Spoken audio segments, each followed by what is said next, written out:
What's up guys? For today's video nga pala ay may gagawin tayong panibagong project. So itong bell ng scooter, Honda Click, ay gagawin natin ng holder para pag nag-bill regroad tayo ay may holder na siya, may sarili siyang holder.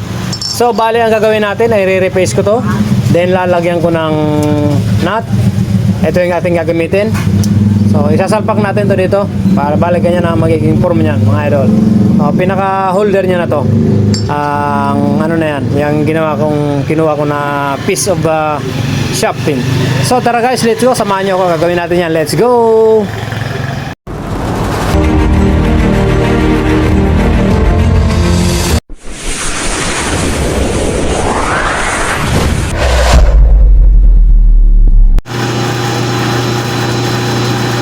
Yan, bali start ko tayo mag-replace. Nilagay ko lang siya sa low speed, tapos pinakainan ko ng medyo malaki.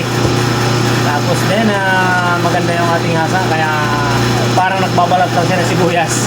Ganun lang mga idol, mag-replace ng matigas. Tapos naka low speed ka, kayang kaya yan. Continue lang tayo mga idol sa ating ginagawa.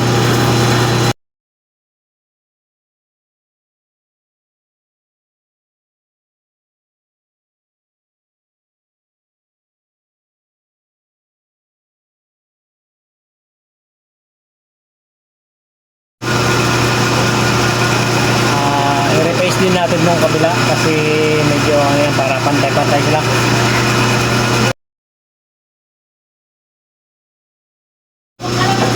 So yan mga idol, mag-trade na lang tayo dito. Ito yung gamit nating nut. Titrade na natin to. So yan, salang ko muna.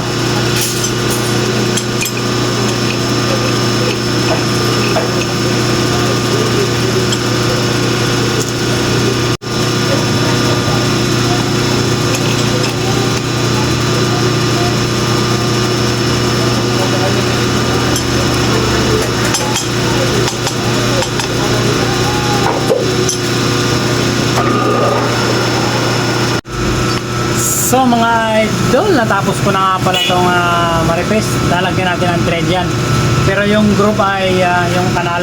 May kanal ko dito. Lalagyan ko rin siya ng konting group. Paikot yung kanyang group niya. Gagamitan natin itong tool bit.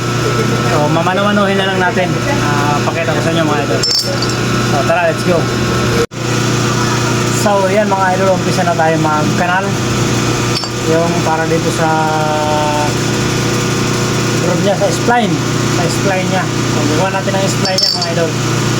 Mga idol, may konti na akong bakat dyan. Bali ang gagawin ko na lang ay lalaliman ko na lang yan para mas maganda yung kapit. So yan, nakapwesto na yung talim niya. Susundan ko na lang yung marking ko na yan na guhit. Meron na akong nilagay na guhit yan, paikot na yung lahat. Ayan. So lalaliman ko na lang yan mga idol para mas maganda yung kapit. So tara, let's go!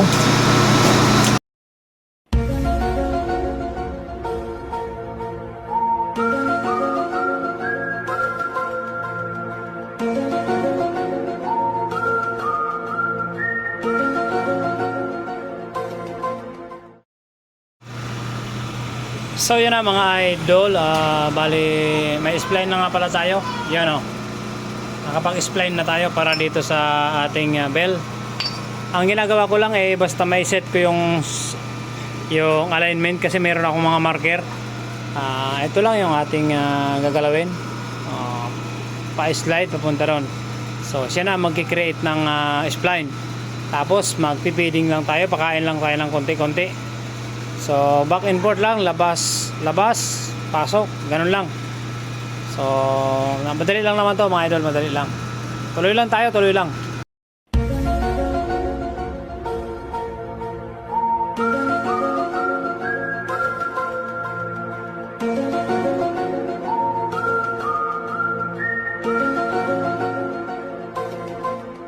Five minutes later. Sana yung mat natin. Ito na lang yung ating pagpipilitan. Gamit ito. Pagpipilit tayo.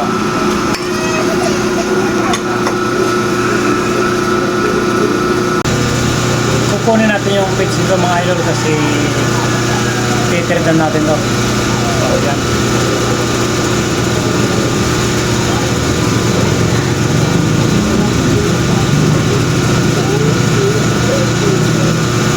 So, 1.5 ang pitch natin. So, setting natin to dun sa red machine.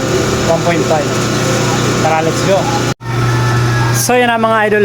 Na-set up ko na nga pala yung pitch na 1.5 1.5 mm. So, naglagay tayo dito sa 8. Yan, nasa 8 na tayo. Then, yung ating knob ay B. So, nakalagay na sa B. And then, yung ating trading naman ay nakalagay na yan dito mga idol. Dito na yan. Tapos, naka-low na tayo.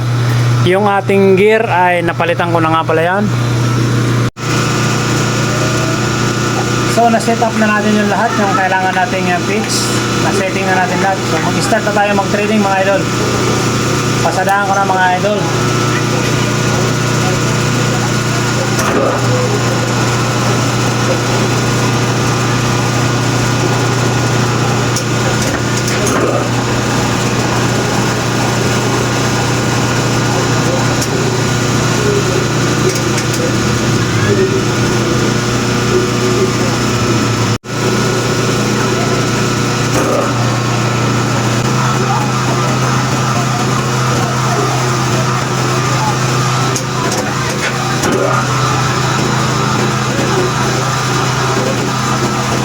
Check lang natin yung kanyang pitch kung tama.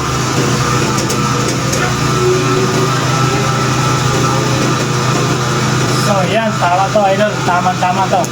Wait, double check natin, tingnan natin para makita nyo. So ayan mga idol, kung nakikita nyo, tama yung ating tama yung ating setting na 1.5. So, goods na yan mga idol. Tuloy lang tayo. Tuloy lang tayo mga idol. Tara, let's go!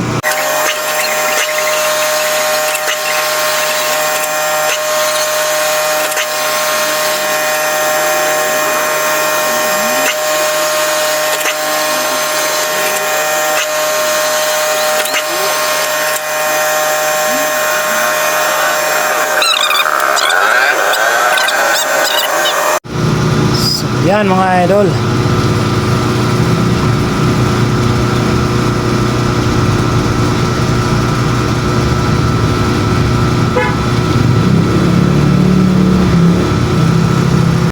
So, yan na nga pala mga idol. Tapos ko nang magawa yung spline saka yung ating trading. Yan.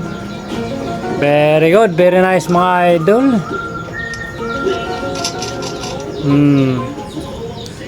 Swabing mga idol.